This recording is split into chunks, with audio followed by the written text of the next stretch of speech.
el análisis de este texto que explica Amor y Leticia, capítulo 8. Así el texto de Amor y Leticia debe referirse, en este punto en que habla de personas que están en gracia pero en situación irregular,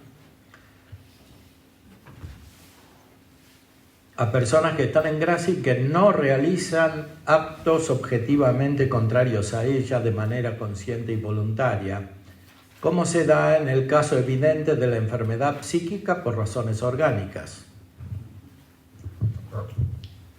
psiquiátricas, lo cual no excluye el influjo diabólico aún no culpable, porque hay personas hay enfermedades psiquiátricas que pueden tener una causa no solo psicológica, sino también diabólica, porque el influjo de los ángeles es muy amplio y el de los ángeles malos también en el mundo, ¿no? Lo que se llama el mundo, en la Sagrada Escritura.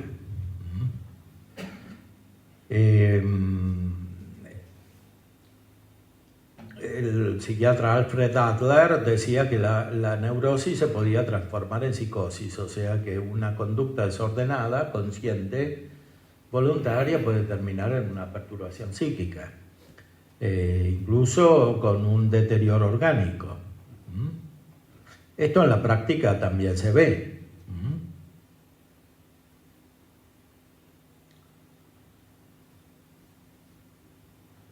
En Amor y Leticia se habla de un loco asesino que no controla su agresividad.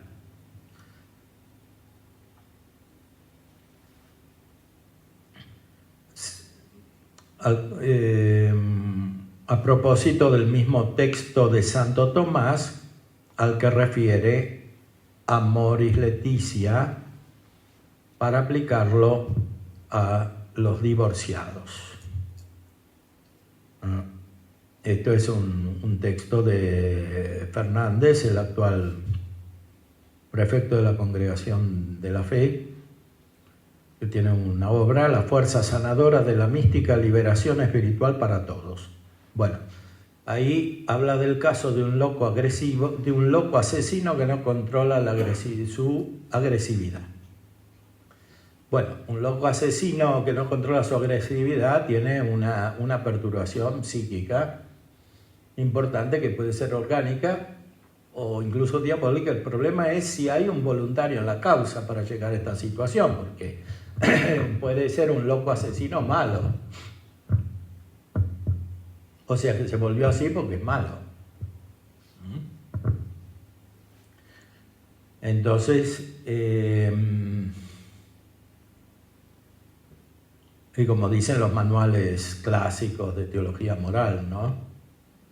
Puede haber causas físicas patológicas. Por ejemplo, en esta doctrina este manual de los redentoristas, teología moral según la doctrina de San Alfonso de Ligorio, doctor de la Iglesia, de 1967. Siempre se entendió que hay causas orgánicas que impiden el acto moral, ¿no?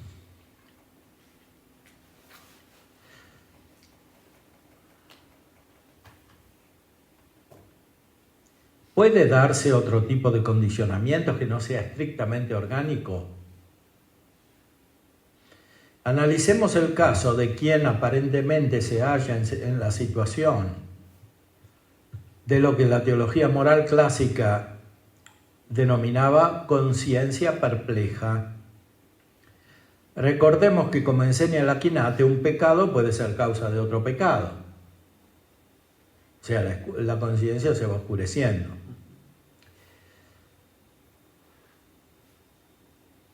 Estar en condiciones concretas que no le permiten obrar de manera diferente y tomar otras decisiones sin una culpa nueva. Eso dice Amor y Leticia, número 301. Significa, en primer lugar, que en el caso de la nueva unión después de un matrimonio se tiene conciencia de haber obrado mal. Sin una nueva culpa, dice. O sea, que ya hay una culpa. Ahora, no es posible obrar mal nuevamente para evitar otro pecado. O sea, es un principio moral elemental. No se puede obrar mal para buscar un bien y tampoco se puede obrar mal para evitar un mal. Moral, estamos hablando siempre del mal moral, no del mal físico, que es mal por analogía solamente. Por ejemplo, una enfermedad, algo así, ¿no?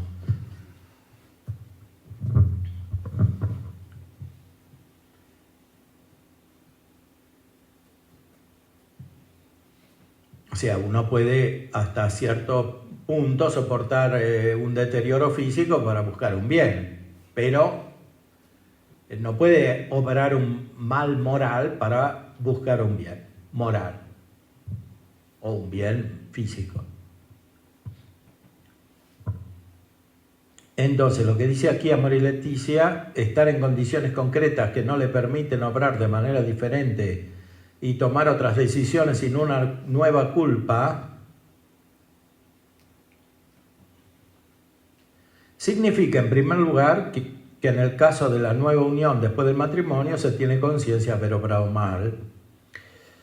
Ahora, no es posible obrar mal nuevamente para evitar otro pecado. Se convierte entonces por esta necesidad del acto malo en bueno. Así lo piensa erróneamente el teólogo moralista Eugen Drewermann, quien estima el segundo matrimonio como necesario por razones psicológicas. Siguiendo el psicoanálisis de Freud, para quien el segundo matrimonio es mejor y más maduro que el primero. Eso ya lo decía Freud.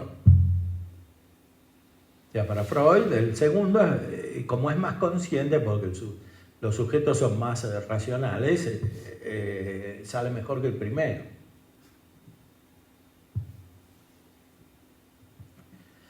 Para que se trate en realidad de conciencia perpleja, se debe verificar que el sujeto deba elegir una acción de dos posibles. Pues si alguien pudiese diferir la acción, no habría conciencia verdaderamente perpleja. O sea, lo que pone Amor y Leticia parece indicar la conciencia perpleja, confundida, ¿no?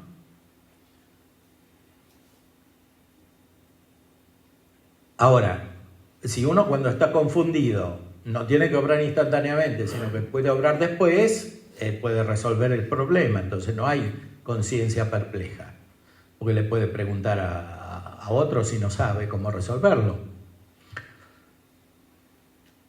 Podría consultar a los que saben y deponer tal conciencia.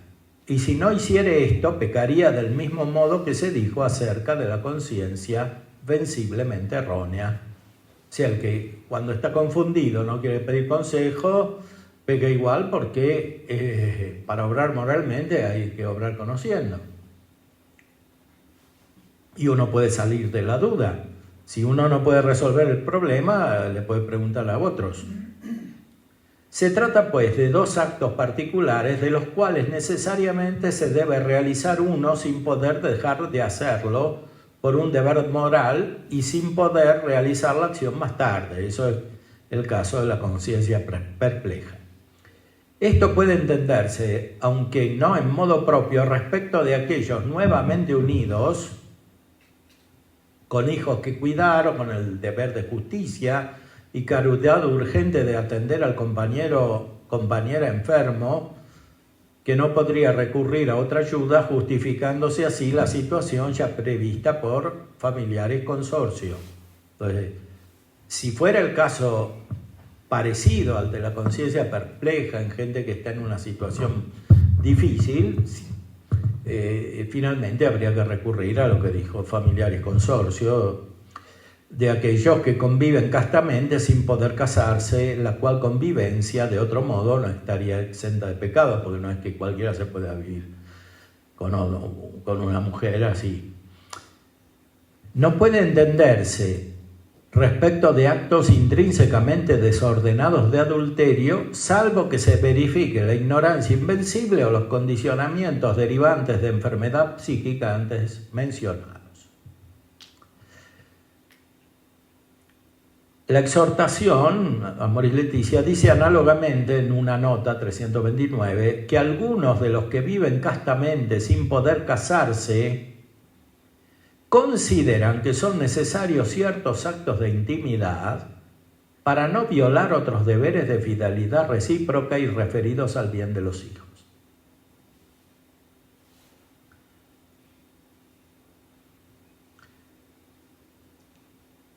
Esto debe entenderse respecto de aquellos actos que lícitamente pueden realizarse frente a los hijos, pero no de los actos propios de los cónyuges. O sea, lo que dice Amoris Laetitia, actos de intimidad, no se pueden entender respecto de la unión sexual, sino de los actos que lícitamente se pueden hacer delante de los hijos, porque dice que es para no dañar a los hijos.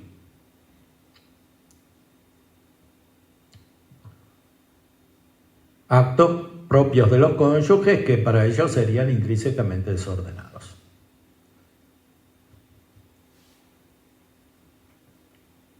Asimismo, la fidelidad debe entenderse relativamente a la situación en que se encuentra respecto de las obligaciones comunes, referidas a los hijos que tuvieran los unidos, no al modo de fidelidad del matrimonio con su forma propia de amistad conyugal, inexistente en los divorciados con nueva relación. O sea, para ellos este tipo de fidelidad es un mal, no un bien. Entonces la deben dejar de lado. Lo que sí pueden tener es una fidelidad respecto de las obligaciones naturales que tienen respecto hacia los hijos que tienen en común. De ninguna manera podrían estos divorciados tomar el texto de la exhortación como pretexto para acercarse a la comunión sacramental. Y los sacerdotes para impartir la absolución sin una conversión real. Y para aconsejarles el acceso a la comunión eucarística incluso en los casos de impedimentos psíquicos. O sea, aunque haya ignorancia invencible e impedimento psíquico. Aunque nos referimos en especial a los casos normales, que son la gran mayoría, porque evidentemente el problema no se pone respecto de casos patológicos, el problema son la gente normal. La gran mayoría de convivencia sin sacramento y de divorcio con nueva unión, que no constituyen lamentablemente los casos excepcionales a los que se refiere el documento, sino casos ampliamente difundidos. Como dice Gaudium et Spes, la epidemia del divorcio. Ya el concilio constataba esta epidemia es una enfermedad contagiosa que se difunde por todos lados, ¿no? Como la pandemia de COVID. El divorcio, dice el Concilio Vaticano II, es epidemia. O sea, quiere decir que es algo malo, es una enfermedad. ¿Podría el confesor juzgar en algún caso, en algún acto particular, que en algún acto particular no hubo pecado? Un caso es un acto, no quiere decir que la situación es sin pecado, que en un caso no hubo pecado. Y por tanto impartir la absolución si se dan las condiciones debidas, así como puede hacerlo en caso de verdadera conversión. Pero no podría, como médico y maestro, aconsejar o aprobar la comunión sacramental a quien manifestare intención de continuar en una situación aún solo de pecado externo, aún suponiendo que no haya pecado interno voluntario. Aunque sea de pecado externo,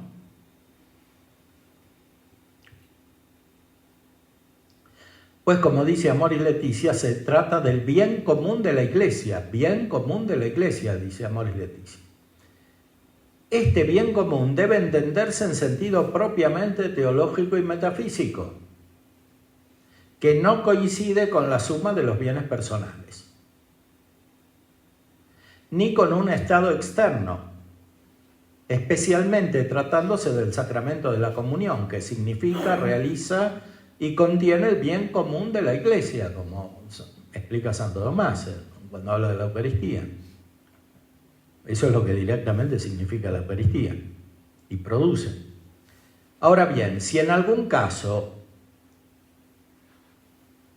puede el confesor callar y disimular frente a un pecado material o un error para evitar que se convierta en pecado formal u otro efecto negativo, por ejemplo, de gente ignorante, con tal que no parezca aprobación,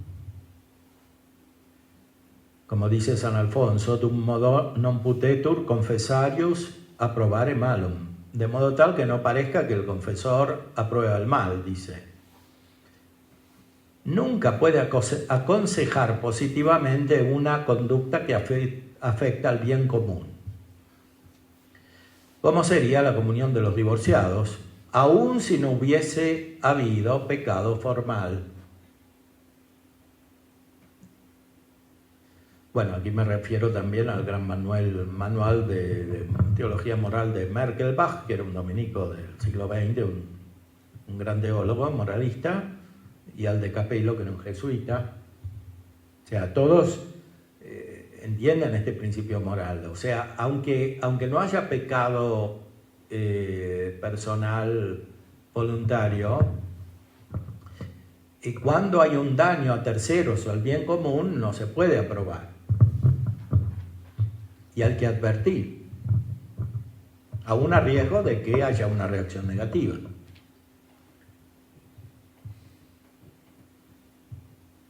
Por el contrario, el caso más difundido es el del error vencible, ya por el hecho de que el penitente interrogue, porque si el penitente va y se confiesa y dice que está en esta situación, quiere decir que usa su inteligencia. Entonces que no hay error invencible, pues si no, no pregunta nada.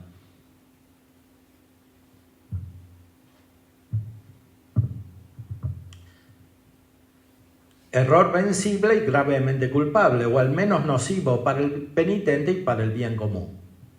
O sea, lo normal es que haya daño para el penitente y también para el bien común, o sea, escándalo, etc. Referido a la comunión en estado de pecado mortal. Especialmente para los que conviven sin matrimonio y de los divorciados con nueva unión, en cuyo caso existe la obligación de instruir con caridad y verdadera misericordia al penitente para que salga de su error, creyendo y esperando en la fuerza sanadora de la gracia sobre cualquier análisis de la razón y cualquier análisis y método psicológico. O sea, el confesor no tiene que obrar como si fuera un psicólogo, sobre todo para justificar, sino que tiene que mirar al bien sobrenatural que está constituido por la gracia. Entonces tiene que confiar en la fuerza de la gracia, no en las palabras que dice él, por más inteligentes, prudentes y adecuadas que sean. Porque aunque no entienda cómo va a salir el penitente de la situación, tiene que creer que actúa la gracia, porque para eso está el sacramento. Así pues, la referencia de la exhortación al bien común de la Iglesia, que retoma la de las familiares consorcio, manifiesta teológicamente que está cerrada toda puerta a cualquier acceso legítimo de los divorciados con nueva unión a la comunión sacramental. Bueno, esto es la primera parte de todo el libro que mostré antes, que tiene 3 partes. La segunda es cómo interpretar la carta de los obispos de Buenos Aires, que está incorporada a las actas de la sede apostólica como interpretación auténtica. Bueno, eso pone otros problemas complejos como estos.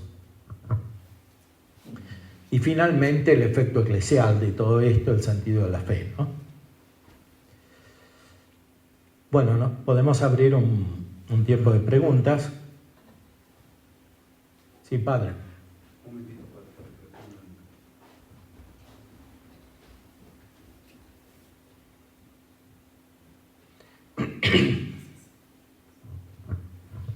padre. padre. Ahí en la relación de una pareja, hombre y mujer, hay unas características que van apareciendo, que se manifiestan propiamente para tener una relación esponsal, claro, que es la reciprocidad, la durabilidad en el tiempo perdurable, totalidad en el amor, en la entrega, ¿verdad?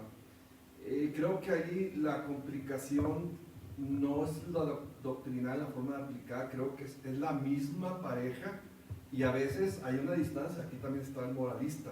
El derecho canónico dice hasta que la muerte los separe, y si ya permite unas segundas nupcias con la misma muerte, pero tiene un proyecto anterior y hay hijos, hay toda una serie de experiencias de enseñanza, y luego con una segunda nupcia pues haría a ver sí y a ver no, pero sobre la práctica a veces no funciona, pero de ellos, porque dice, me compara con la primera mujer, los hijos no interactúan, no se ponen de acuerdo, el ambiente no es como yo esperaba, y la complicación a veces son de la pareja y vienen con nosotros a relajar a veces una norma moral, y a veces el derecho canónico dice, sí se permite, inclusive con la edad que sean de mayoría de 18 años, y te puedes ya casar porque tienes autonomía y madurez, y se presupone, ¿va?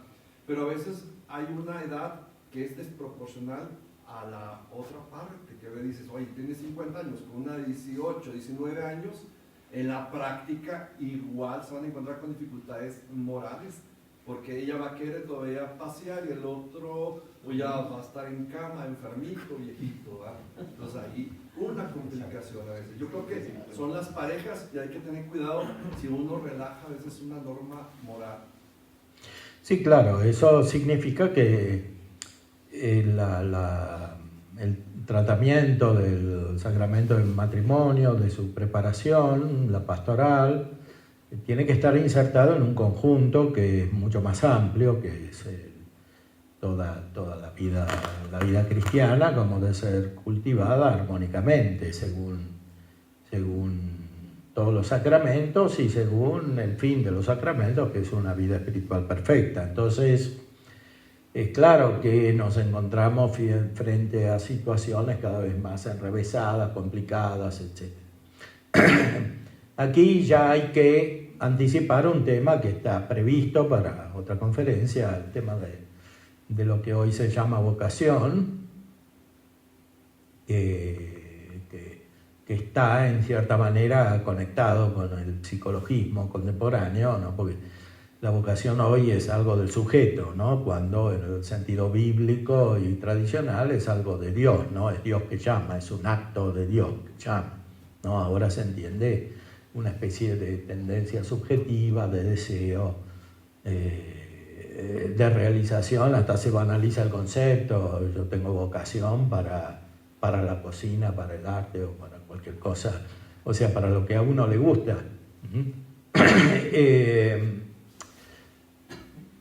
El matrimonio debería ser respuesta a una vocación, pero una vocación de Dios, ¿no? Como el orden sagrado.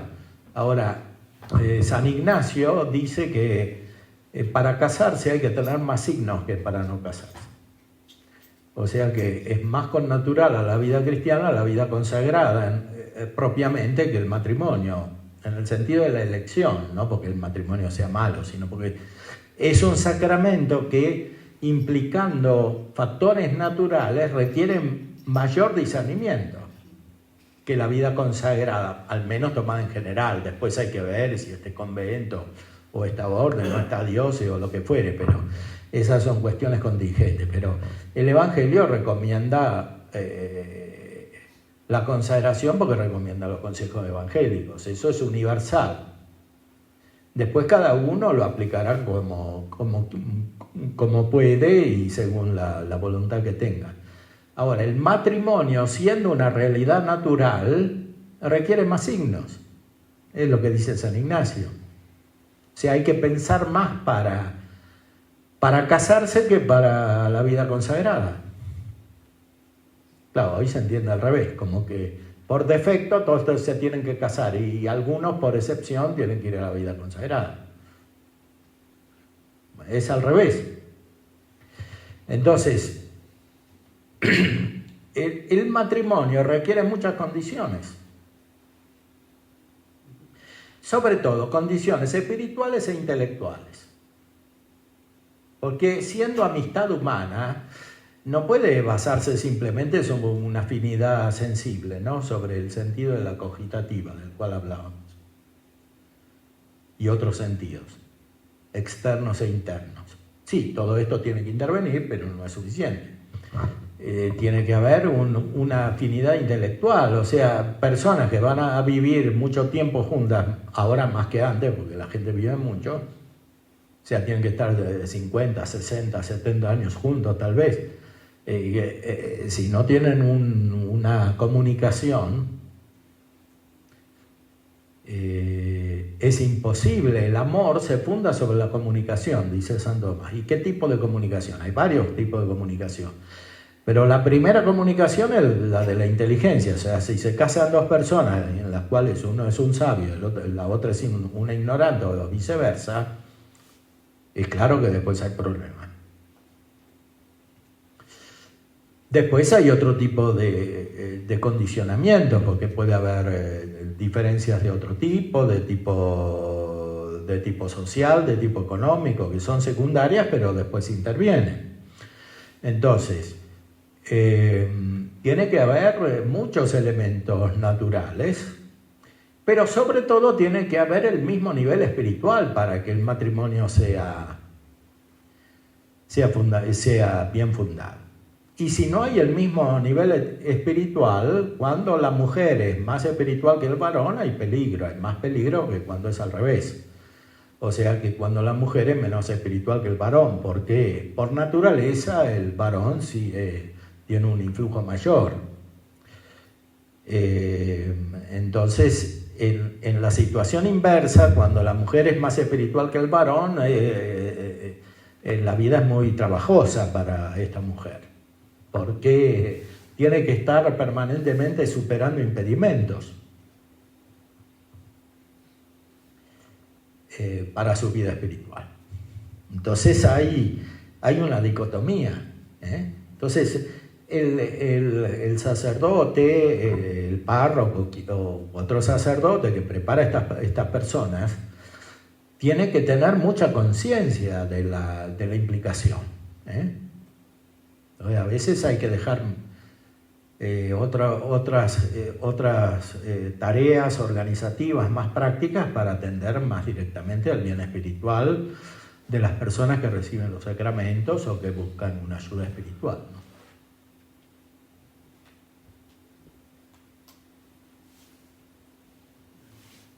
Sí, padre. Muy brevemente, se ha dicho que hay que buscar sobre todo el bien moral, pero para llegar a eso muchas personas no creo que lo estén buscando, más bien buscan, yo lo que a veces percibo es un bien sensitivo. Claro. Estoy bien, me encuentro más o menos bien contigo, me siento feliz, y pues no lo sacas de esa esfera, o sea, como que ya no miden más. Si te sientes en este campo más o menos bien, pues ok, y funcionamos. Y en el momento en que ya esto no funcione, pues se acabó. Sí. Y esto, pues por desgracia, también con el tiempo, claro, aunque hayan comenzado bien, con el tiempo, si no se trabaja, pues, oye, que la sensibilidad se te va. Sí. Y bueno, es que es lo que decíamos anteriormente, hay que trabajarlo antes, no después. Después es más difícil. Entonces, tienen que llegar al matrimonio con una conciencia mucho más profunda y sobre todo con una vida espiritual, porque, como dijimos anteriormente, sin la gracia no se pueden evitar los pecados mortales, por ejemplo, el adulterio. Pero esto mismo vale. Entonces, si no hay desarrollo real de la vida de gracia, claro, después vienen problemas morales y psíquicos. Pero, bueno, son consecuencias. Y además económicos y de todo tipo. Jurídicos. Sí. Si se casan solamente por una afinidad inmediata, por una amistad basada sobre la sensibilidad, además del hecho de que está la concupiscencia, porque muchos de los que se casan tienen experiencias conyugales prematrimoniales y bueno, es claro que no tienen mayor dificultad para percibir el significado real de la gracia, ¿no? Incluso en el sacramento del matrimonio. Entonces, esto depende ya de una visión pastoral mucho más amplia. Claro, ordenar la pastoral es el trabajo específico de los obispos, para eso están. Entonces, no es fácil que cada sacerdote en su parroquia pueda resolver el problema, porque no es un problema solo local de lo que le pasa ahí, está todo conectado. Entonces, esa es la misión específica de los obispos, mirar el bien común de la Iglesia, ¿no? Por supuesto, también lo tienen que mirar los sacerdotes, pero la posibilidad de acción es diferente. Sí.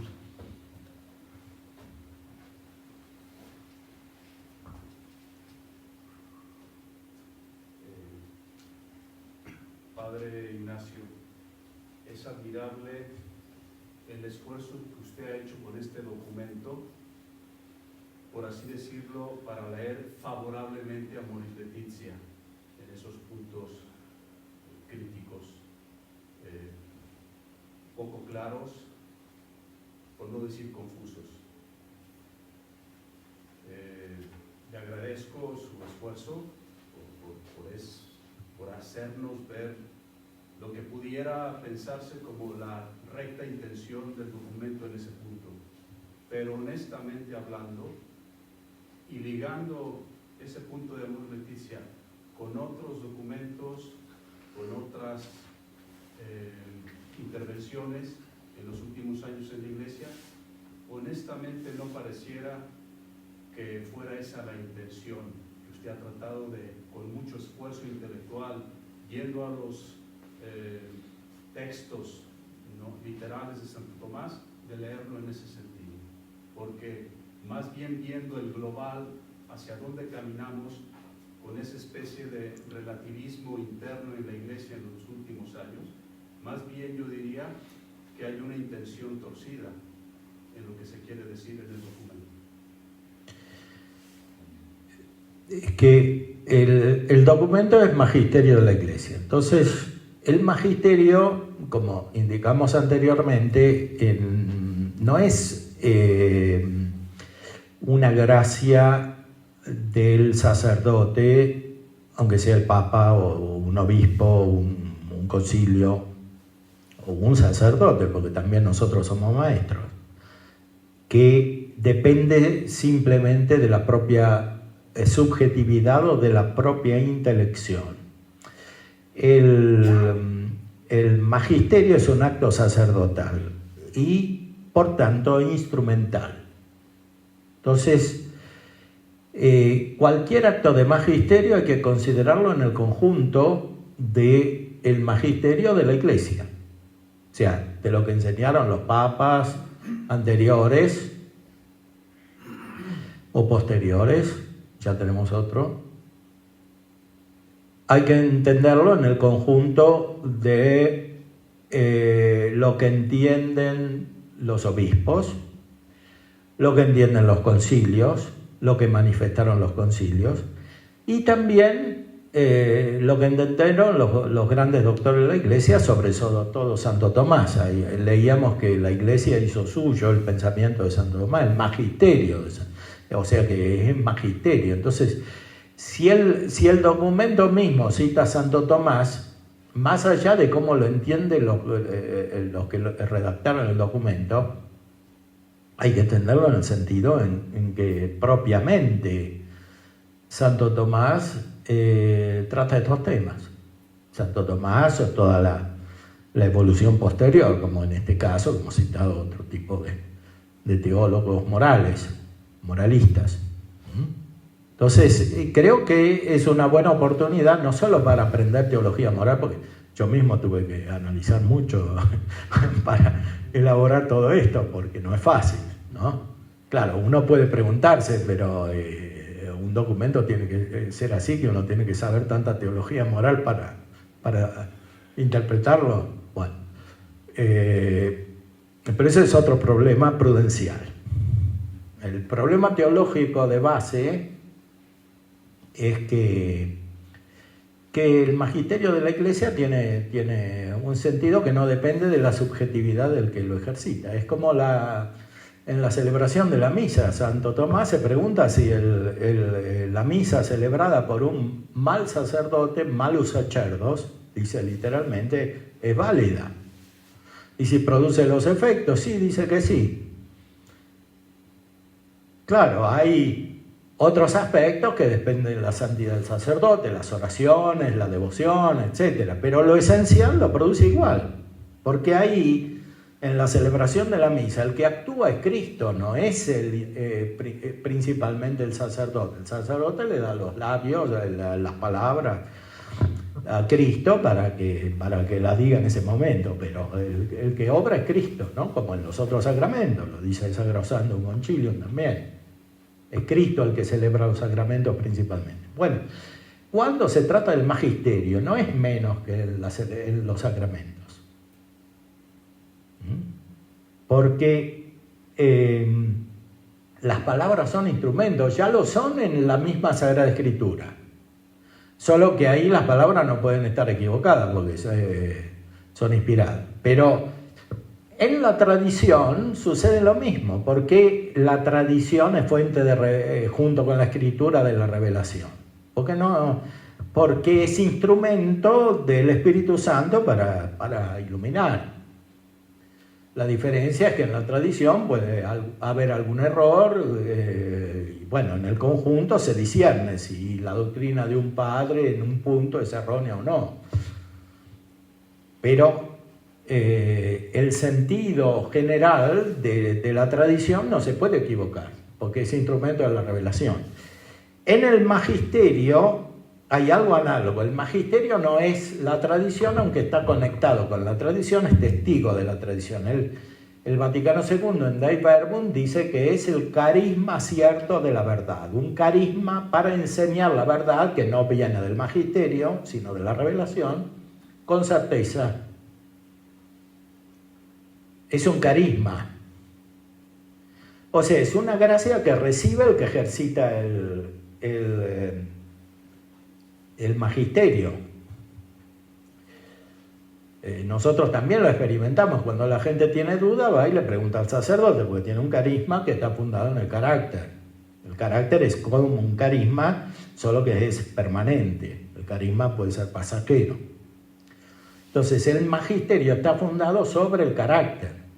Entonces, no es el sacerdote o el obispo o el papa el dueño del carisma. Es una gracia, o del carácter, es una gracia que recibe. Entonces, no es propiedad suya, no depende de su intención. Él es instrumento. Claro, materialmente podría suceder que un papa diga algo que no corresponde a la revelación, que diga una herejía. Si eso es claro, pertinaz, externo, seguro, no deja de ser papa, claro. Ahora, ¿cómo se sabe? Eso es una cuestión accidental, si quién tiene que intervenir, etc. Pero esencialmente es así. Pero tiene que ser externo. Lo mismo que dice Santo Tomás, para que la Eucaristía dicha por un sacerdote herético sea inválida, tiene que decir la herejía contra la Eucaristía externamente. No basta con que uno suponga que es hereje, ¿no? Ahora hay un problema con eso, ¿no? Porque algunos tradicionalistas dijeron, bueno, la misa que se celebra actualmente es intrínsecamente mala. Bueno, quiere decir que el que la celebra y el que va a misa comete un pecado, por eso ellos no van a misa, ¿no? La normal, bueno, va la de ellos, porque piensan que es mala intrínsecamente, porque deducen que está conectada con herejías, con modernismo, con errores de toda naturaleza que vienen, según ellos, del Concilio Vaticano II. Bueno, entonces, para que la misa sea inválida, la herejía tiene que ser externa, porque es la teología propia del sacramento la que funda esta necesidad. El sacramento es un signo sensible, no es gracia en sí. La gracia es la res del sacramento. O sea, es la realidad última, que es espiritual, es divina. El sacramento es un signo. Entonces, el magisterio pertenece al sacramento del orden. Por eso no lo puede tener un laico. De manera análoga, como dijimos anteriormente, que el sacerdote es padre espiritual fundado sobre el sacramento, no es simplemente un consejero espiritual como un monje o una monja o un padre de familia o una madre de familia, y algunas santas, está Conchita, bueno, son personas espirituales, pero no es lo mismo que el sacerdote, que tiene una función específica, ¿no? Incluso estos tienen como ella tenía un director espiritual, un obispo, bueno, u otros.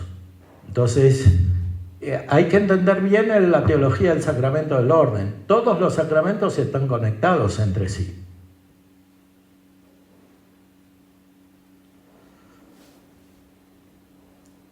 Ahora, si el texto externamente contiene afirmaciones que no son compatibles con el conjunto del magisterio, bueno, puede haber un problema puntual de un texto. Porque el sumo pontífice es infalible solamente cuando define cuestiones de fe y de costumbre, pero en estos textos no hay propiamente ninguna definición. No quiere decir que no sean magisterio, son magisterio, pero en conexión con el conjunto del magisterio.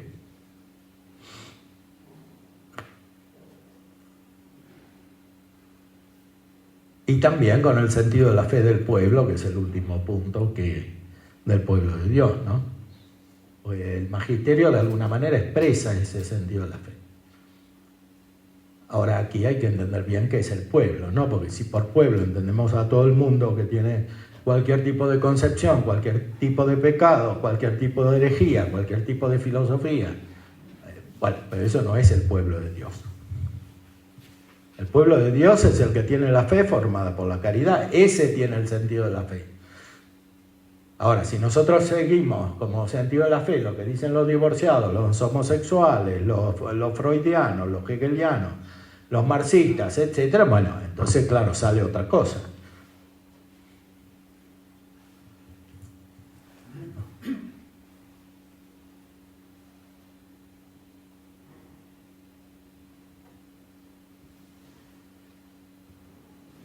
A ver, ¿alguna otra pregunta?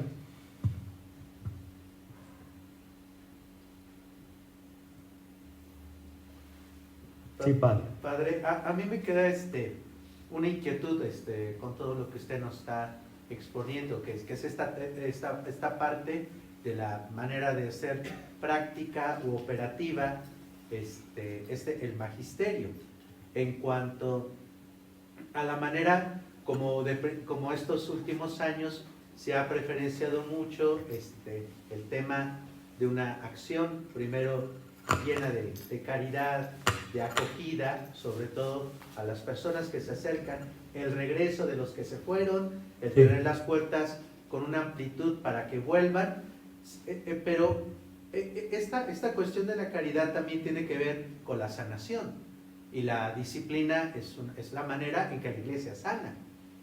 Entonces, la cuestión es que se ha sentido de que la sanación requiere de una disciplina que sea como que un poquito más relajada, porque al parecer eso se venía haciendo, pero la disciplina como tal es lo que sana.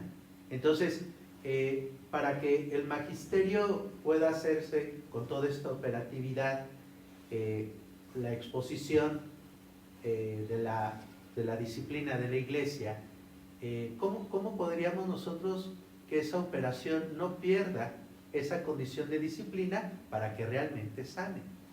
¿Por qué? Claro, la operación se debe adecuar a la razón y no la razón a la operación externa, porque si se sigue este criterio, se cambia la doctrina y esencialmente se pierde la fe y se termina por crear otra iglesia, ¿no? O sea, esto es la esencia del modernismo, del progresismo, etc. O sea, tiene en sí una reformulación intelectual del sentido de la fe, de la verdad, ¿eh? Esto no es solamente reciente, ya hay muchos antecedentes, ¿no? San Pío X se tuvo que ocupar del tema en 1907, en la encíclica Pascendi Dominici Greccis, contra el modernismo, que ya pensaba prácticamente lo mismo que aparece ahora, con menos sutileza tal vez, pero ya estaba presente. Entonces, el principio fundamental es que en la vida de la Iglesia la fuente de todo es algo real que ya existe, no es un proyecto, no es una idea, no es un plan, no es un plan pastoral elaborado, es una realidad. O sea, son las personas, los sacerdotes, los obispos, el Papa, los teólogos, el pueblo de Dios, que se tiene que acercar a una realidad que ya existe, que es Cristo. Cristo presente con toda su santidad. Eso es la Eucaristía, Cristo presente. Entonces,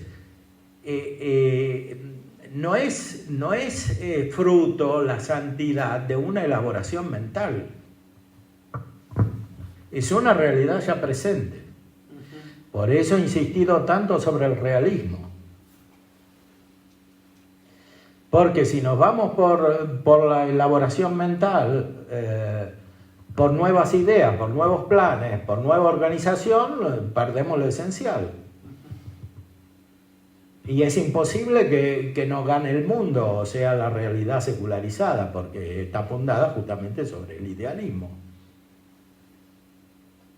Un idealismo que no lleva a ninguna parte, que fracasa, porque el mundo no es que va mejor que antes por el idealismo, ¿no? Pero es lo que prevalece, sobre todo en la cultura actual. Entonces la Iglesia tiene que hacer, como dice San Ignacio de nuevo, ¿no? San Ignacio dice que hay que obrar en sentido contrario a la tentación. La tentación es este idealismo. Entonces la Iglesia no tiene que ser idealista, tiene que ser realista.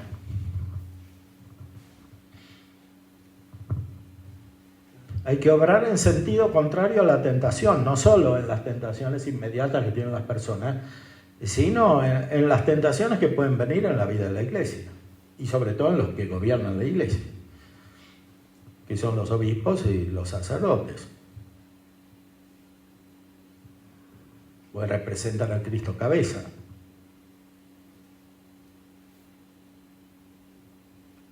Y el gobierno no se hace con la voluntad, ni con los sentidos, ni con los afectos, sino con la razón. Por eso el sacerdote tiene una iluminación especial en su intelecto práctico, que es el carácter, dice Santo Tomás. Y eso no es propiedad individual, porque viene de Cristo.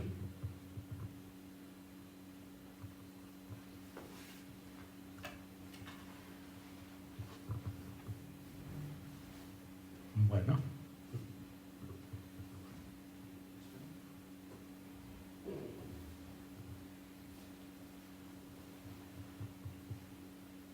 Justamente, Padre Ignacio, yo percibo,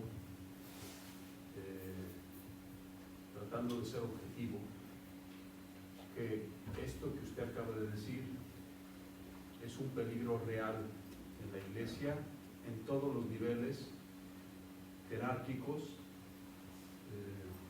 donde estamos quienes colaboramos con Cristo para gobernar al pueblo de Dios, y es la tentación de agradar al mundo en lugar de salvarlo. Es ver la dificultad de que ya el pueblo de Dios se ha desvirtuado o ha dejado de ser como tal, como usted bien decía, pueblo de Dios, porque ya no piensa como Dios. No digo que no seamos siempre pecadores, pero que ya ni siquiera nuestra forma mentis y nuestra forma cordis, nuestro corazón, está con Dios. Y entonces, intentar acercarnos a ese pueblo disminuyendo la doctrina, disminuyendo la verdad, manipulando la verdad, eso ni eres fiel a Cristo, pero ni eres fiel al corazón de los hombres que necesitan al único, como usted lo acaba de decir, Salvador del hombre, porque nuestro objeto es Cristo Salvador. Entonces, percibo que esta gran tentación, diabólica sin duda, para decirlo con San Juan, mundana, es ese mundo del que habla San Juan, nos está ganando terreno. Y es queremos agradar al mundo con sus males, con sus epidemias de las que usted ha hablado, no solo el divorcio, sino la ideología de género y tantas cosas que hoy existen y que se justifican siendo males morales objetivos. Y entonces tratamos de agradar al mundo, ¿no? Pensemos en lo que han hecho los obispos alemanes, que quizás podemos decir que una buena parte de ellos hoy ya no creen en el magisterio de la Iglesia de siempre. O, por ejemplo, los obispos también belgas. Ambas conferencias episcopales han sacado en los últimos meses o años manuales para bendecir parejas homosexuales. Claro. O pensemos en un documento que nace desde la misma Roma, Fiducia Supplicans, que es profundamente ambiguo, y que las respuestas que dieron desde Roma ante las interrogantes válidas, objetivas, de toda una conferencia episcopal como la Conferencia Episcopal Africana o la Unión de Conferencias Episcopales Africanas, que dijeron nosotros no vamos a aplicar esto, fueron ridículas una tras otra las 4 respuestas desde Roma. Entonces, ¿qué está pasando hoy en la Iglesia? Que pareciera que estamos cayendo en esa gran tentación diabólica de agradar al mundo en lugar de salvarlo en la verdad por amor. Porque eso sí, es verdad que debemos de ser misericordiosos, siempre tratar como Cristo nos trata a nosotros pecadores, con caridad, con amor, con ofrecimiento de perdón, pero no falseando la verdad, porque nos dice claramente Jesús en el Evangelio de San Juan que solo la verdad libera, solo la verdad salva. Y las medias verdades quizás salvan medianamente y quién sabe si salvan. Porque como decía Kant, ¿verdad?, que usted lo ha mencionado tanto el día de ayer, lo mismo que a Hegel, que es el culmen del idealismo absoluto, ¿no? También decía ciertas verdades. Kant decía que no hay peor mentira que una media verdad. Entonces, si caemos en la Iglesia en medias verdades, ¿no?, en falsear la verdad para quedar bien con todos, en bendecir todo para quedar bien con todos, dado que ya nadie quiere seguir el Evangelio completo, pues creo que la estamos regando fuera de tiesto. Estamos saliéndonos del Evangelio. Sí, claro, es así. Y ese es el gran desafío de nuestro tiempo. Si seguimos el magisterio de la Iglesia, seguro podemos enfrentar estos desafíos, y fundamentalmente el magisterio de la Iglesia en su proyecto a largo plazo lo tenemos formulado en el Concilio Vaticano II. Entonces, hay que dejarse de ideologías, de tradicionalismo, de progresismo y leerlo como realmente es. Entonces, ahí se manifiesta la Iglesia a través de los obispos, de la asistencia del Espíritu Santo que hay en los concilios y en el magisterio auténtico. Está bien que puede haber habido algún obispo que tenga ideas particulares extrañas de un tipo o del otro, pero el modelo real está ahí. ¿Qué pide el Concilio Vaticano II? Por ejemplo, pide que los sacerdotes, y por tanto los obispos claramente, tengan una formación intelectual superior. ¿Qué se hizo después del concilio? Más o menos lo opuesto. O sea que cada vez menos formación, menos claridad, menos capacidad.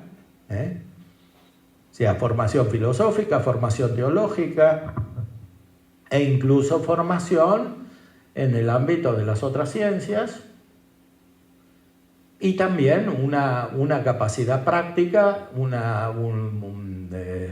y un conocimiento fundado sobre la prudencia de las ideologías, de las concepciones del mundo contemporáneo.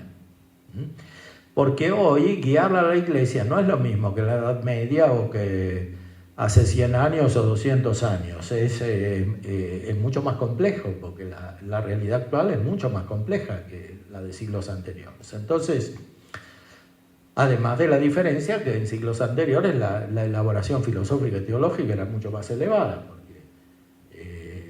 mientras que puede haber un progreso en las ciencias y uno puede pensar legítimamente que ahora se sabe más que antes de física, de química, de biología, no es así con la metafísica. O sea, en la metafísica puede haber un proceso inverso, o sea, que se pierda la claridad, o con la filosofía en general.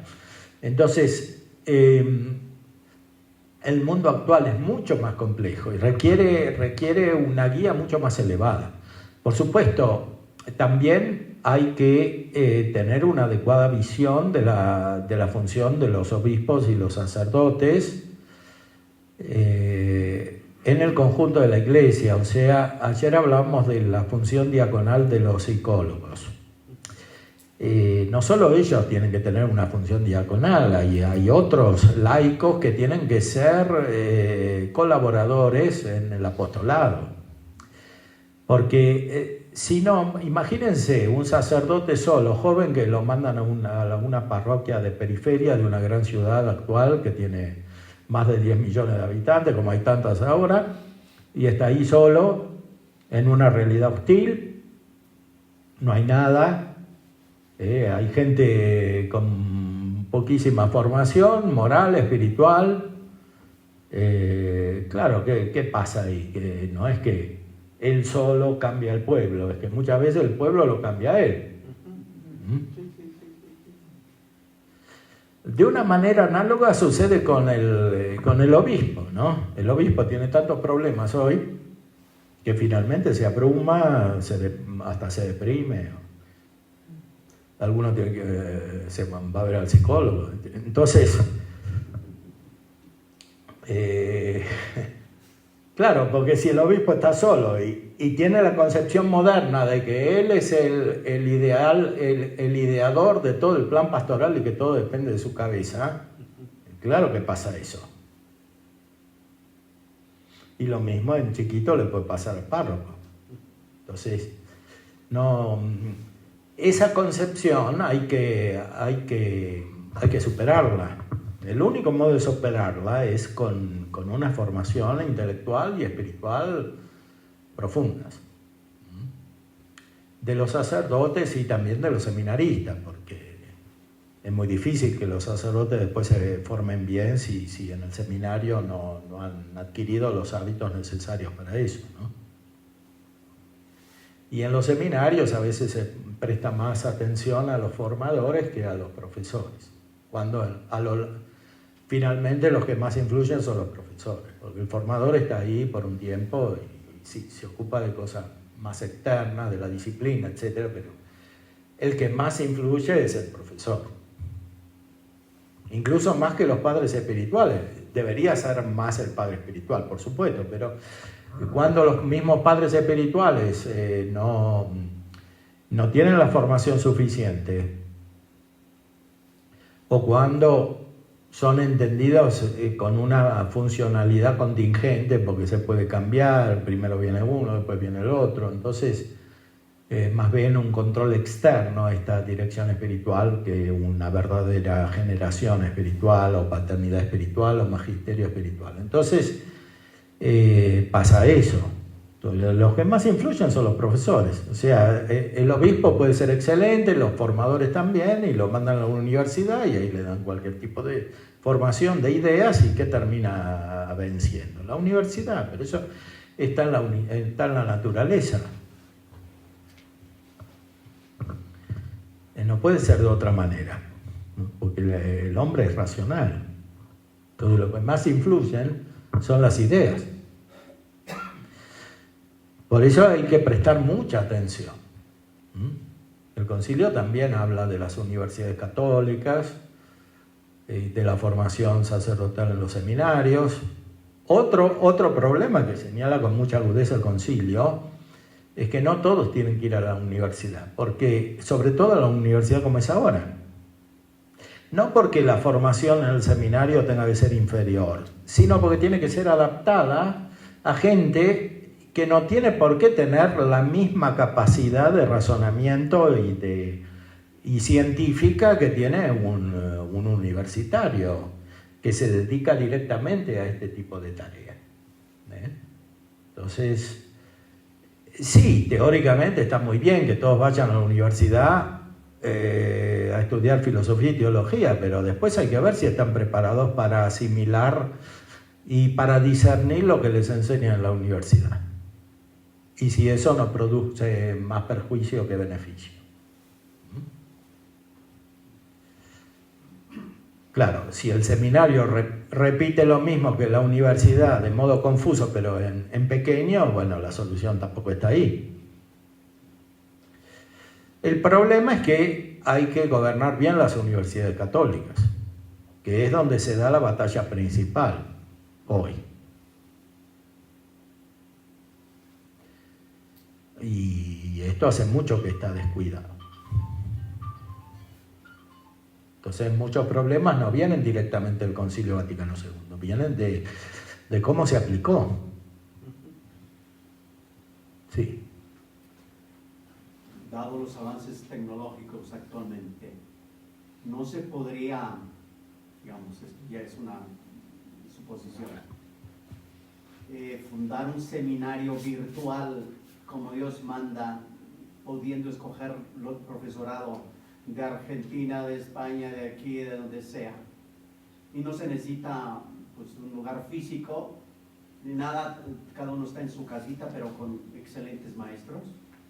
Bueno, puede ser. Ahora, sí, en este hasta junio estuve dando en Regina Apostolorum en modo virtual la licenciatura en teología dogmática, porque en Roma hay pocos. Entonces, si no, en italiano presencial en Roma no hay. Y abriendo América Latina, España, incluso hay algún italiano que lo estudia en español. Bueno, hay. Pero la Santa Sede no permite todavía tener todo entero, entonces dan los créditos para que si uno después va a Roma tenga la licenciatura. Pero bueno, es una idea, ¿no? Ahora en octubre empieza Teología Espiritual, así también voy a dar ahí. Es una idea, ¿no? Pero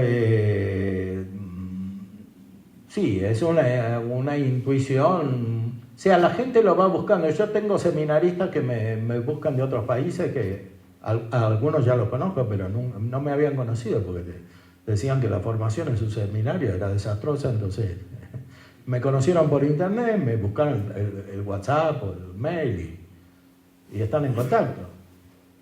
De repente fui a un país de América Latina y los encontré. Entonces, sí, eso pasa. Puede pasar. O sea, hay que aprovechar bien los instrumentos que se están desarrollando actualmente, ¿no? De hecho, la gente espontáneamente hace eso, ¿no?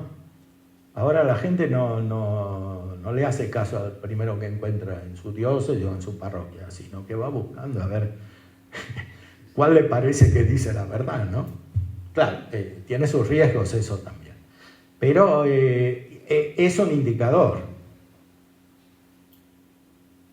Es un indicador de que hay una aspiración que no se puede satisfacer de manera inmediata en la situación, por lo menos en la situación actual, ¿no?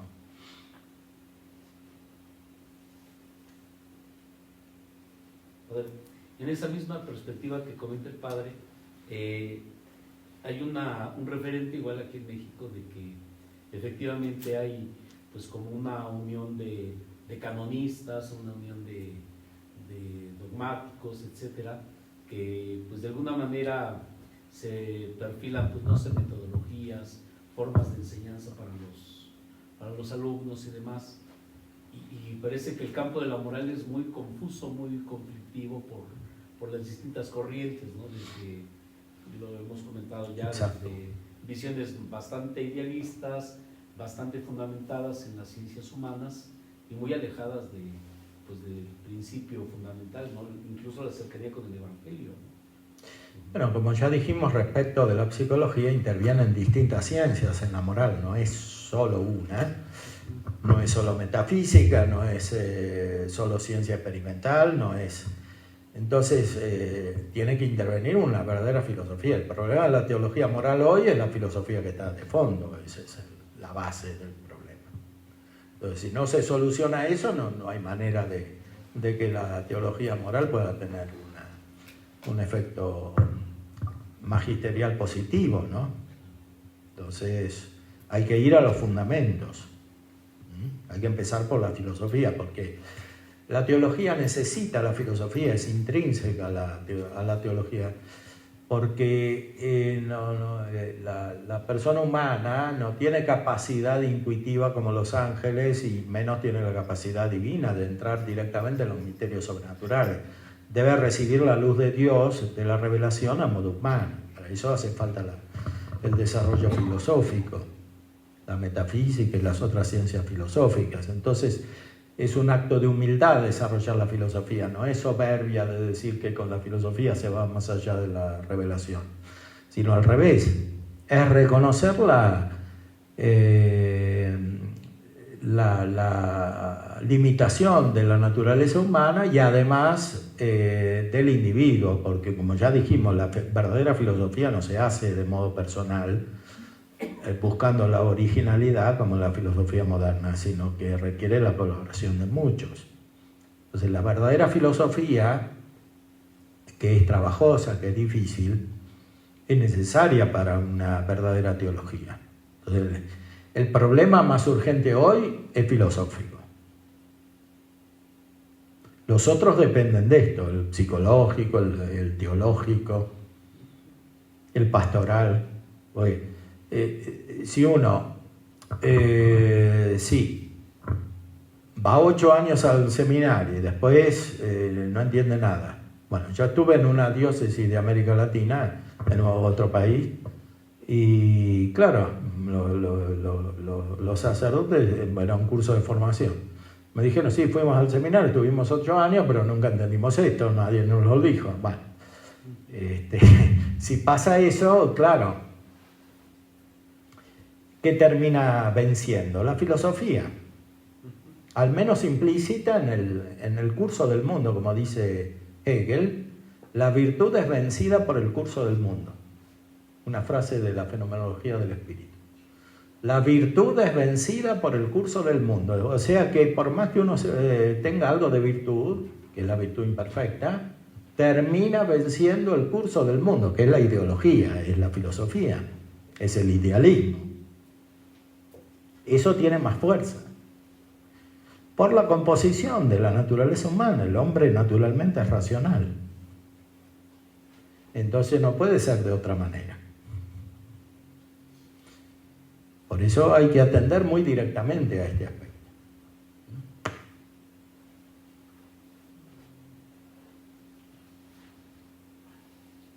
Sí, Pat. En ese sentido, yo no sé hasta qué punto si tengamos que caer en lo que se le ha llamado, o algunos le han llamado, ataques a la iglesia.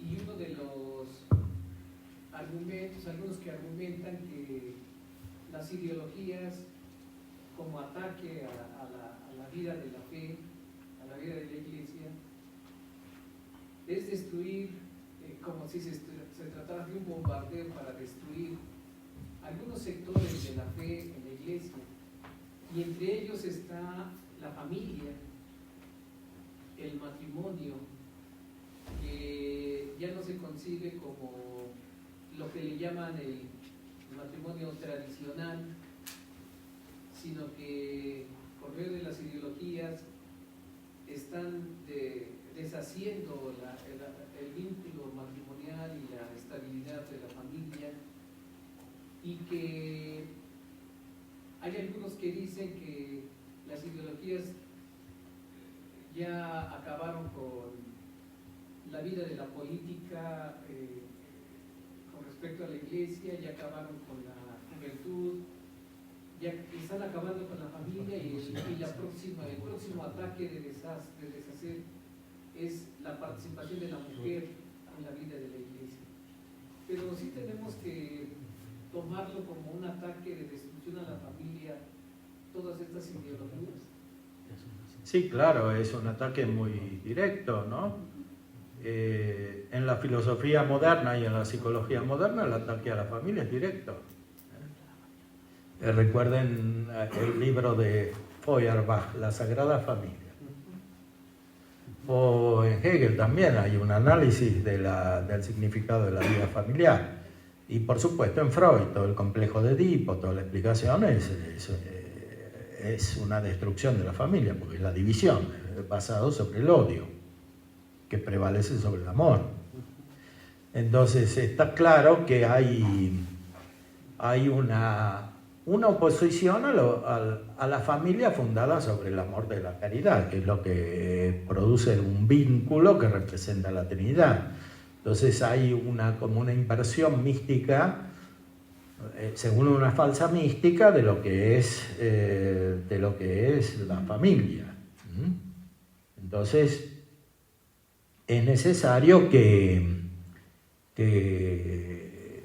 se obre también en este campo en un sentido contrario a la tentación. Y la verdadera fundación de la familia está siempre consagrada con el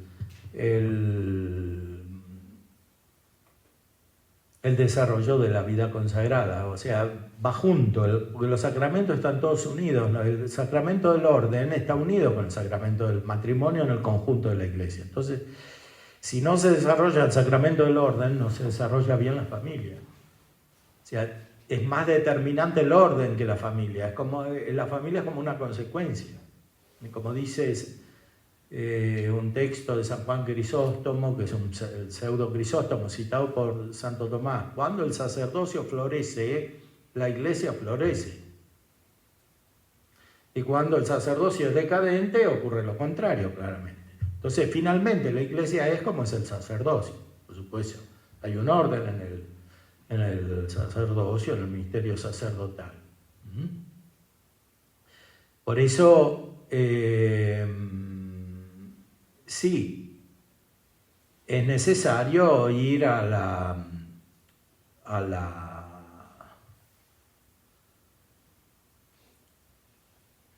fundamento de los sacramentos y estudiarlo sobre la base de una verdadera filosofía y de una verdadera teología. Si quieren profundizar, aquí les presento unos libros, Fundamentos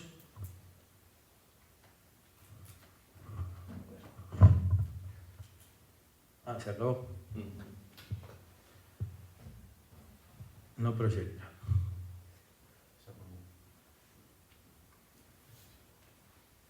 Fundamentos de la filosofía moral de Santo Tomás de Aquino. Es uno de los libros que les quería mostrar.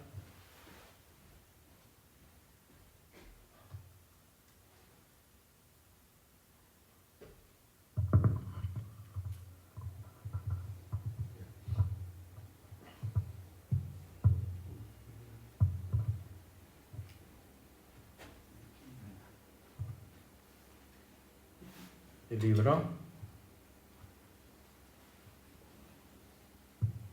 o sea, es la explicación filosófica de la moral.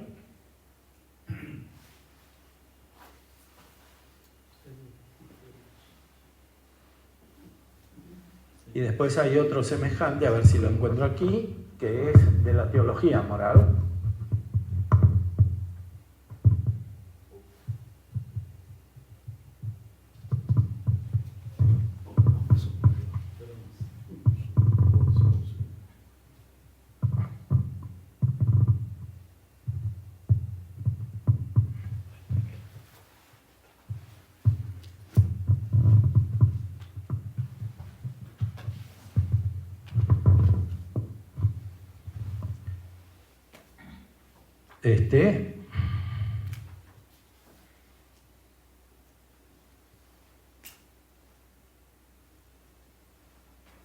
Aquí pueden encontrar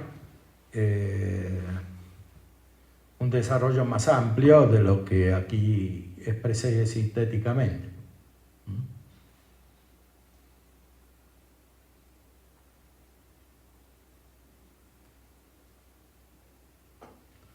Son fáciles de conseguir.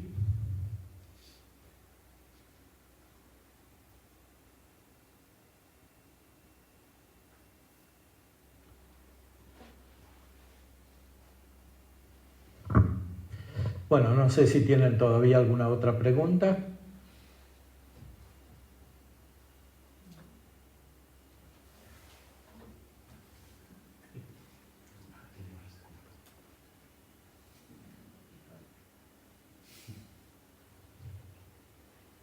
En la línea de lo que le preguntaban sobre poder como organizar, utilizando los medios actuales de comunicación, una buena formación para seminaristas o para laicos en general.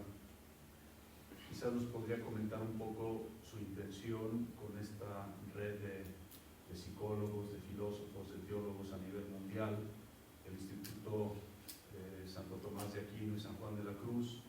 ¿Cómo podría ser ese también un medio para responder estas inquietudes que presentaba el Padre José? Y que también hay que ampliarlas a nosotros sacerdotes, no solo a los seminaristas, Sí, claro. no solo para seminarios. ¿Cómo contar con esos medios? Uno de ellos fabuloso es este que usted ha fundado, el Instituto, para seguir formándonos a pesar de las distancias en la recta filosofía como base de una recta teología, y también teniendo en cuenta las aportaciones positivas, pero también las oportunidades que ofrece la psicología y también los límites de la misma, y cómo está haciendo un bien, pero también un gran mal en el mundo actual a través de estas ciencias humanas. Bueno, está más avanzado el tema de la psicología porque era más urgente en el momento. Por eso se desarrolló paralelamente en varios países, por ejemplo en Italia, en Brasil, en Colombia, en Argentina, en Chile. Algunas de estas formulaciones están directamente conectadas con lo que empezamos en la Universidad Católica Argentina. Otras no, se van desarrollando un poco paralelamente, algunas con disidencias parciales, etc. Es normal que pase esto. Pero es un modelo, si uno lo busca, ya existe en Internet. Por ejemplo, el Instituto de Psicología Tomista de Brasil es muy eficiente. Ahora, en mayo tuvimos un congreso internacional organizado también por la Sociedad Tomista Argentina, en el cual hubo 350 psicólogos que vinieron de Brasil y de otras partes también. Y ellos tienen un curso online muy organizado de psicología tomista, donde hay psicólogos, psiquiatras y también algunos sacerdotes, religiosas. Hace poco estuve en Colombia, también un curso, está puesto en internet también si lo quieren ver. El que organizamos con el Padre Alfonso aquí en México, en Anáhuac, también está puesto en internet y lo ha visto mucha gente. Lo mismo hay que hacer con la teología espiritual, porque es un aspecto muy descuidado hoy, muy ignorado y muy banalizado también. La enseñanza de la teología espiritual es muy confusa, a veces muy superficial, entonces hay que hacer lo mismo ahí también.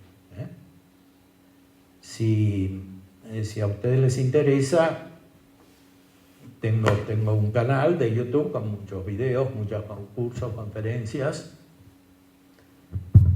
A ver si lo encontramos aquí.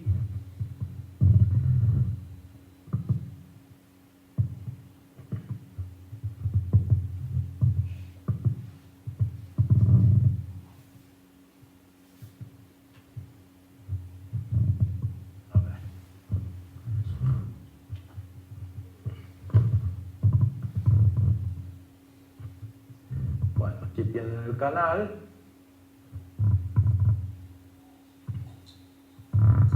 Hay 1023 videos. Celebramos hoy 750 años de la muerte. Hay 1027 videos.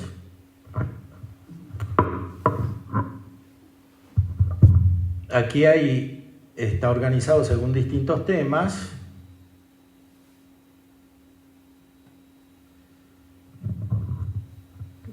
Se pueden ver por los más cercanos. Es interesante ver cuáles son los más populares, ¿no? ¿Qué es lo que a la gente le interesa más? El que tiene más vistas es 20.000. La mística en San Juan de la Cruz. Es interesante, no Santo Tomás o teología moral, no, en San Juan de la Cruz. 20.000.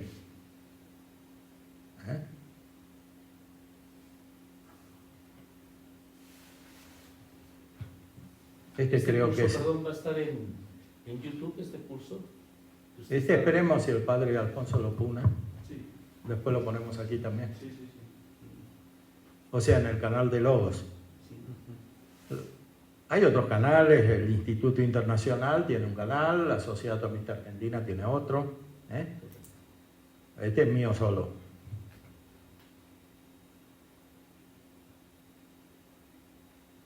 Ve, psicología, aquí creo que está el padre Alfonso.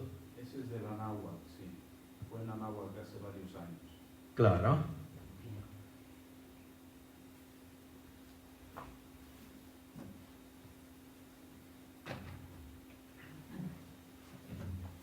La espiritualidad que se deduce de una correcta psicología. No sé por qué aparece eso ahí.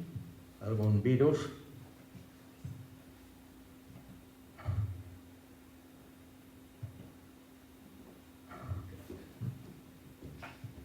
Bueno, es un modo, o sea, esto produce mucho efecto. ¿Por qué? Es claro que no puede haber institutos organizados en todas las ciudades y sobre todo en las chicas. Las grandes tienen un poco más de posibilidades, pero las ciudades más chicas o los pueblos no tienen acceso a una formación suficientemente elaborada y profunda. Entonces este tipo de medios puede subsanar mucho. Claro, por supuesto, después hay que tener un criterio, pero eso hay que tenerlo siempre. Para elegir los medios de formación. Bueno, aquí tiene el de Colombia.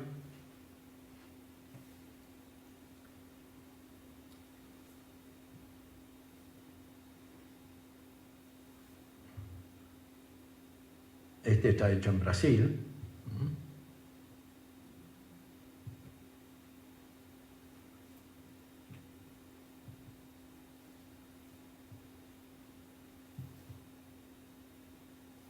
La importancia de estudiar a Santo Tomás para la formación sacerdotal.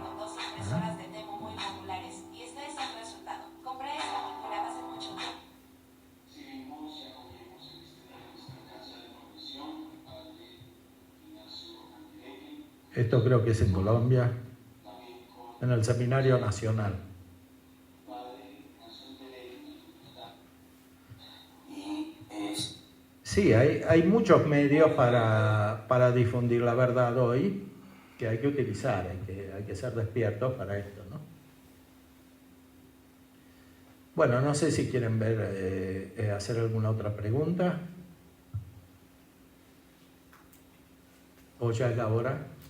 Sí, el padre. Padre, bueno, por lo que usted nos ha referido, yo creo que siento como que este adelgazamiento de la norma va como el experimento del sapo, que lo van calentando poco Claro. a poco hasta que no se da cuenta, porque el paso siguiente fue la fiducia súplicas, donde ahora ya con las bendiciones de personas en estado regular, pues ya da como que el puntillazo para determinar si, porque sea más el ambiente misericordioso, pero sin ningún arrepentimiento ni conversión, ¿no?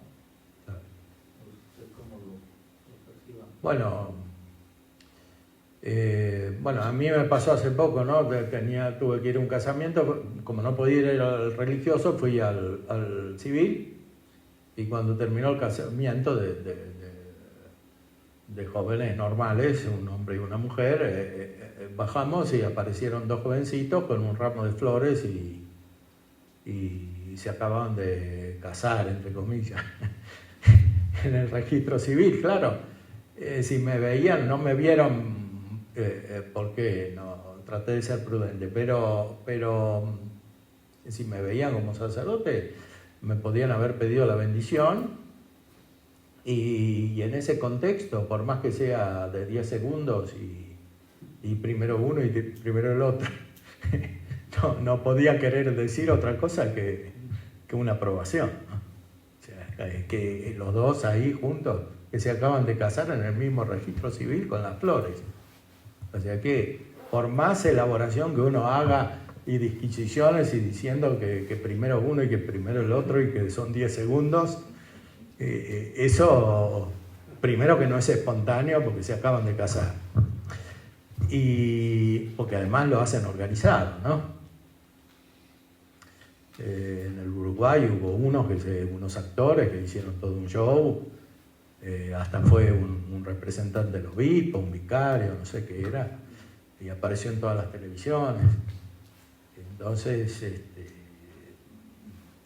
sí, ahí hay que aplicar en sentido estricto las normas del derecho canónico. O sea, es un decreto eso, no es propiamente un documento magisterial. Se sigue diciendo lo mismo, que la doctrina no cambia, entonces es un decreto y hay que ver la posibilidad de aplicación concreta, ¿no? Me pasó otro caso de dos socios en una actividad muy buena, apostólica y todo, que me pidieron la bendición, ¿no? Pero los dos estaban casados bien, con buena ideología, varón y mujer los dos, y querían estar en armonía y hacer bien las cosas, y bueno, y ellos entendieron que el documento decía eso. Bueno, entonces que querían la bendición. Son casos totalmente diferentes, porque ahí es como bendecir una casa o bendecir un local o un automóvil. Uno supone que se va a usar bien, es para que lo usen bien, ¿no? Ahora, si es lo del registro civil que están ahí, que me tocó a mí personalmente, entonces, ¿cómo lo va a entender uno eso? Entonces es inaplicable en un caso así. O sea, no tiene fuerza legal, canónica, en ese caso. Porque no hay posibilidad de aplicación. Porque la norma superior prevalece sobre la inferior. En este caso, el mismo derecho natural.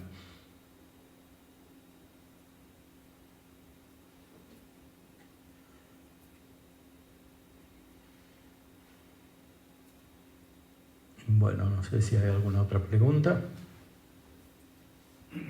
Quizás ahí afrontamos, en el caso ya platicado de Amor y Leticia y otros casos, este mismo documento, muchas súplicas, como que estamos llegando tarde a resolver problemas que están fuera de la norma y a ver qué hacemos para que no se sientan fuera del amor de Cristo y la misericordia, pero estamos como reaccionando a la ideología que nos ha robado las almas católicas, ya problematizadas, con una vida con situaciones muy difíciles para dar marcha atrás muchas veces y buscando un poco el mal menor. Pero entonces, mi pregunta va más allá. ¿Qué sí podemos hacer? Los padres son párrocos, la mayoría. ¿Qué sí podemos hacer para prevenir, más que a ver qué hago y lamentando buscar subterfugios para aplicar más o menos la norma en lo que se puede, pero no se puede toda? Sí, me refiero al tema de preparación prematrimonial de los jóvenes, toda la pastoral juvenil, toda la parte de preparación al matrimonio, del acompañamiento a los matrimonios antes, en y después, sobre todo los jóvenes, para que formen verdaderamente relaciones matrimoniales sanas, según el derecho natural, la ley natural, la doctrina de la Iglesia, el amor de Cristo. Bueno, el Papa actual dijo que un sacerdote santo genera santidad a su alrededor. Entonces, eso hay que entenderlo de una manera amplia, no es solamente un sacerdote piadoso, es un sacerdote que ejercita su ministerio de forma inteligente, prudente, siguiendo el Espíritu Santo, el don del consejo del Espíritu Santo. O sea, es necesario difundir la vida de la Iglesia como una forma de santidad. Eso es lo esencial, porque si no después aparecen estos problemas. O sea, la gente entiende la vida de la Iglesia de manera superficial y se termina en estas situaciones porque son imposibles de prevenir si no hay santidad, si no hay gracia, ¿no? Como ya dijimos. Entonces, lo fundamental es difundir una vida espiritual real que sea vida de santidad, ¿no? Como dijo Allers, psiquiatra católico, solo el santo está más allá de la neurosis, no solo de la neurosis así superficial de carácter, sino de la neurosis grave, o sea, del desequilibrio grave que está implicado en las faltas morales contra la naturaleza humana. Entonces, el único modo es la santidad. Por eso, sí, hay que difundir esta vida santa, profunda, para prevenir todo esto. No solo para prevenir, sino para promover el bien.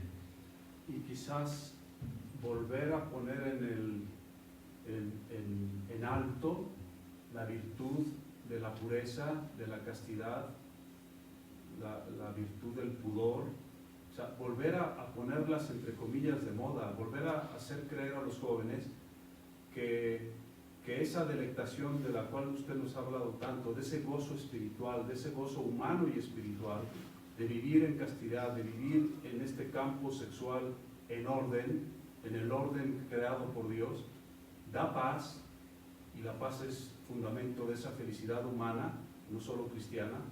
Quizás hay que trabajar por ahí, porque muchos de estos problemas que usted ha tratado, también en base a estos documentos, no siempre tan claros, adulterio, infidelidad, homosexualidad, ¿no? Todos estos temas que están saliendo ahora, pues es que tienen que ver con la virtud de la pureza o la falta de la misma en las personas. Sí. Creo yo que tenemos que volver a recuperar la gracia de estas virtudes. Usted habló mucho de cómo pues, la santidad a la hora de la hora es la vivencia de las virtudes. De hecho, los santos viven las virtudes en grado heroico y por eso la Iglesia los canoniza, los hace santos, ¿no? Entonces, creo que mucho se ha hecho en los últimos años gracias a la antropología de Karol Wojtyła, San Juan Pablo II, la así conocida y llamada por él mismo teología del cuerpo, ver esta dimensión más profunda, hermosa de la castidad, hermosa de la sexualidad, de la corporalidad humana en su complementariedad de varón y mujer, etc.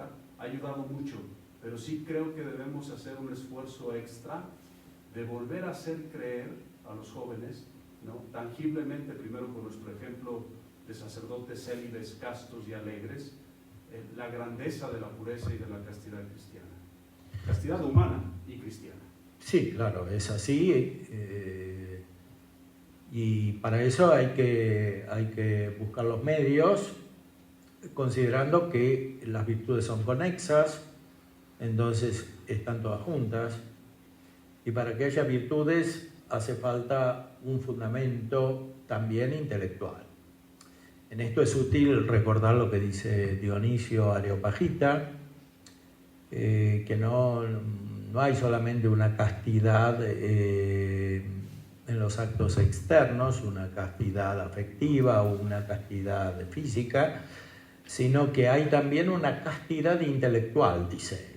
O sea, para acercarse a Dios hay que ser castos intelectualmente. Entonces, cuando no hay esta castidad intelectual porque hay una promiscuidad intelectual, muchas veces se termina también perdiendo la castidad afectiva y física, o sea, la virtud de la castidad. Porque las virtudes están conexas, no solo las virtudes morales, sino las intelectuales también, finalmente están conexas con las morales, porque la prudencia no puede ejercitarse sin fundamentos superiores, en una sabiduría. Entonces, en los jóvenes es muy importante no solo la formación moral y la formación a la castidad, que debe siempre estar presente y debe hacerse según un modelo y según un ambiente favorable, cosa que no siempre hay, ni en las familias, ni tampoco en los colegios, porque muchos padres tienen dramas muy graves, ¿no? Porque mandan a los hijos a colegios católicos, a universidades católicas y salen arruinados de ello. Entonces, es un problema muy serio, que trasciende la formación inmediata de estos jóvenes, ¿eh? Porque no, es un escándalo que en la Iglesia haya instituciones católicas que deforman a los jóvenes. Ahora, el problema de por qué los deforman no es solamente referido a la virtud de la castidad. En algunos campos es más evidente, como en la psicología, pero es algo general. Hay gente que pierde la fe en las universidades católicas y también en los colegios católicos, o en las escuelas secundarias, en prepas, etc. Entonces, es un problema mucho más amplio, más profundo, que hay que tratar. El Papa Pablo VI, en esa carta que cité, Lumen Ecclesiae,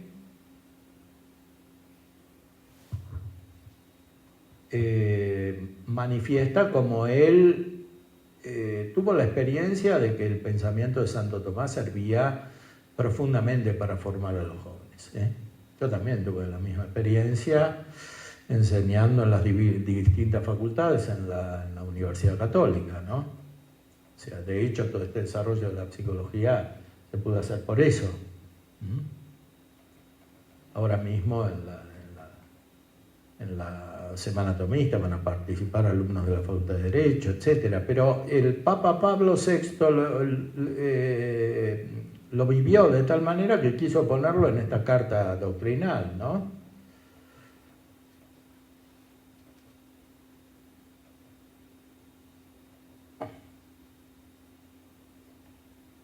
A ver. Creo que estaba en el número 3. En el número 3 estaba. 3, sí. O el poder persuasivo de Sí. doctrina.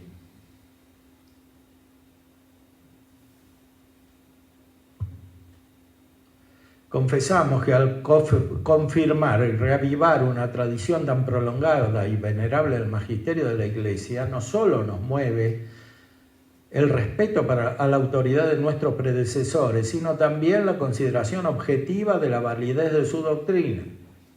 El fruto que se obtiene estudiando y consultando sus obras, como sabemos por propia experiencia, y la comprobación del poder persuasivo y formativo que ejercen sus discípulos, sobre todo en los jóvenes. Como pudimos observar en los años de nuestro apostolado, entre los universitarios católicos, que estimulados por nuestro predecesor Pío XI de feliz memoria, se habían dedicado al estudio del doctor angélico. O sea, los jóvenes son naturalmente tomistas, porque tienen una inteligencia profunda y simple que no está arruinada todavía por las ideologías y por los pecados que tienen los más adultos.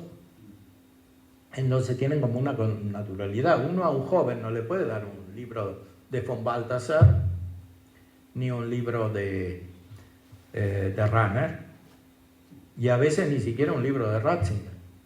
Yo mismo lo experimenté, ¿no? O sea, una vez le di un libro de Ratzinger, pero tuve que volver a Santo Tomás, porque, claro, o sea, el efecto de claridad que les produce es muy fulgurante para ellos, pues se están abriendo en ese momento al conocimiento de la verdad.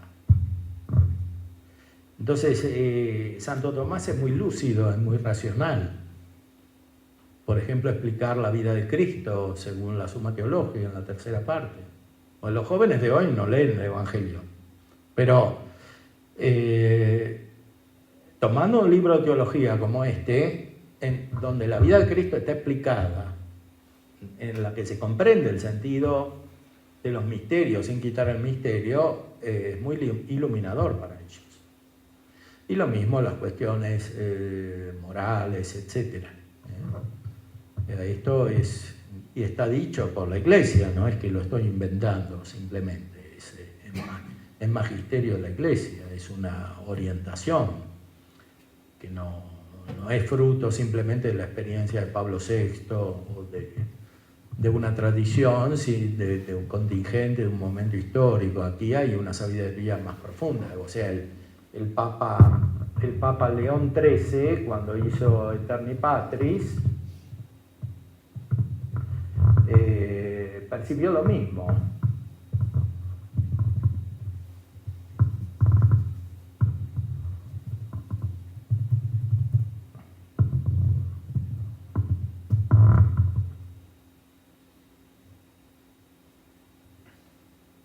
¿No?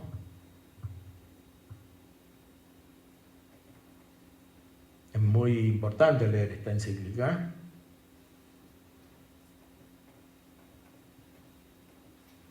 Es claro que este Papa, cuando eligió el nombre de León, no pensó solamente en las cuestiones sociales, también en las otras encíclicas del Papa León XIII, que son encíclicas modernas, para el mundo moderno.